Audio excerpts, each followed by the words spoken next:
Enjoy the show.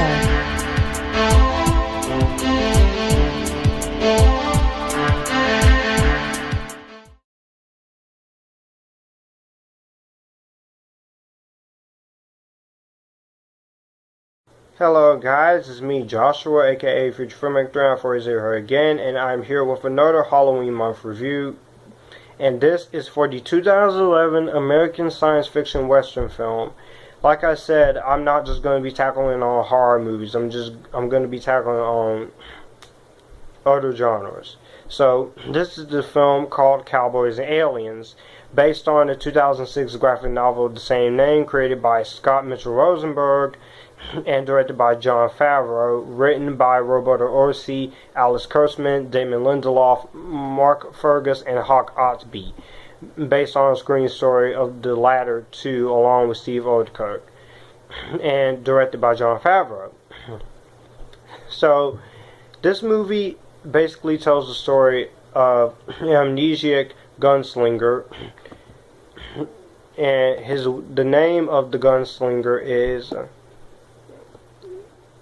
unnamed loner, and Jake Lonergan. He's an amnesiac gunslinger, and he wakes up unconscious, doesn't remember anything. He wanders into a frontier town called Absolution, and he bears a mysterious metal shackle on his wrist, and he quickly finds the strangers are unwelcome, and no one does anything without the approval of tyrannical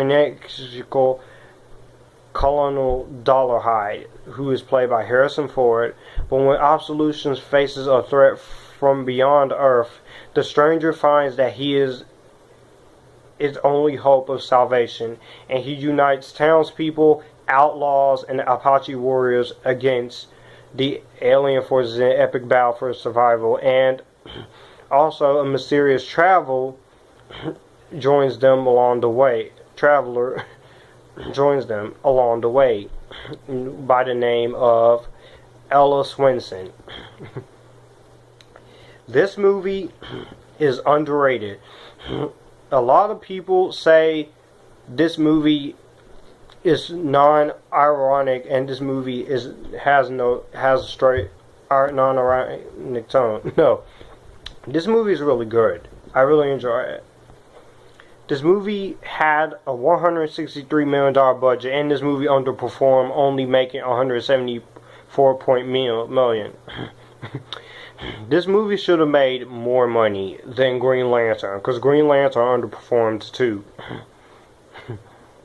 Daniel Craig is great in this movie. This is kind of like James Bond and Indiana Jones meet up to go fight Cowboys and Aliens. That's awesome. And Daniel Craig is Jake. He's really good here. He pulls off an amazing American accent. He was doing 3 movies at the time.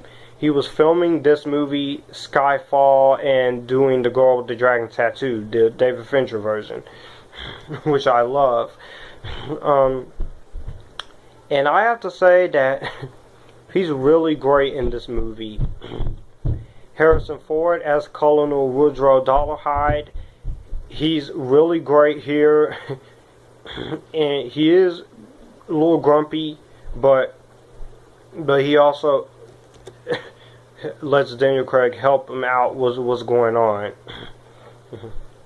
And I really do enjoy this movie and his performance of him. He was great. Then we have the gorgeous Olivia Wilde, which Olivia Wilde, gorgeous woman. I've always liked her. I saw her in the movie Rush in 2015 with Chris Hemsworth. She pulls off a amazing English accent. She's not in it that much, but I loved her in Tron Legacy as Quora. She was great. I'm the only guy who's still upset that we're not getting a Tron 3. You should have did Tron 3 instead, Disney. And I liked her in the movie Her with Scarlett Johansson and Amy Adams and Joaquin Phoenix. That was a good movie. And I loved her in this movie. She's great. She not only kicks ass, but she she is not, she's not overpowered. She is vulnerable. You also got other actors including Sam Rockwell from Iron Man 2, Paul Dano from Prisoners, Clancy Brown, the voice of Mr. Krabs on SpongeBob. Great seeing him in here. Noah Ringer in here from The Last Airbender. I know a lot of people hate that movie. I don't like The Last Airbender either, but it is somewhat of a guilty pleasure. And Abigail Spencer. All of the cast in this movie is great. The filming locations are really good. The locations are great. And she was the locations are pretty entertaining. The aliens look really good for the budget. It is CGI, looks very fantastic. And all the action in this movie, there are some good references to Raiders of the Lost Ark in here. The design of this movie and the effects by Industrial Light and Magic are great. And the anamorphic widescreen format I really do like. Rather than shooting full frame flat and cropping later. So it was pretty cool. And the themes of this movie are really cool. This was something pretty good. And this movie deserved to make more. And the soundtrack was good too. And sadly, other Western films like Jonah Hex and Wild Wild West were not successful at the box, but this should have made more money. This should have made more money. It made more money than the Smurfs, and make more money than Green Lantern. And this is one of the most expensive box office bombs.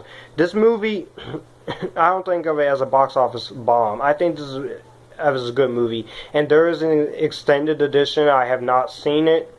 I've only seen the original version, and I would have loved for Cowboys and Aliens to have a sequel, but sadly that wasn't the case due to this movie not doing as good as it should have in the box office. But it's okay.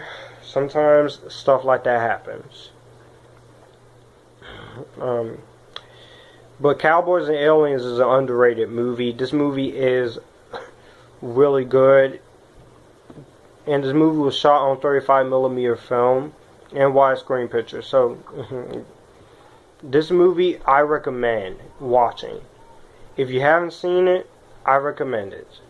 Let me know what you guys think of Cowboys and Aliens. I'm going to give this movie a better than Vampire Diaries. Because the only problems I do have is that I do feel like the movie did drag in the first half. And some of the aliens doesn't look all that good. But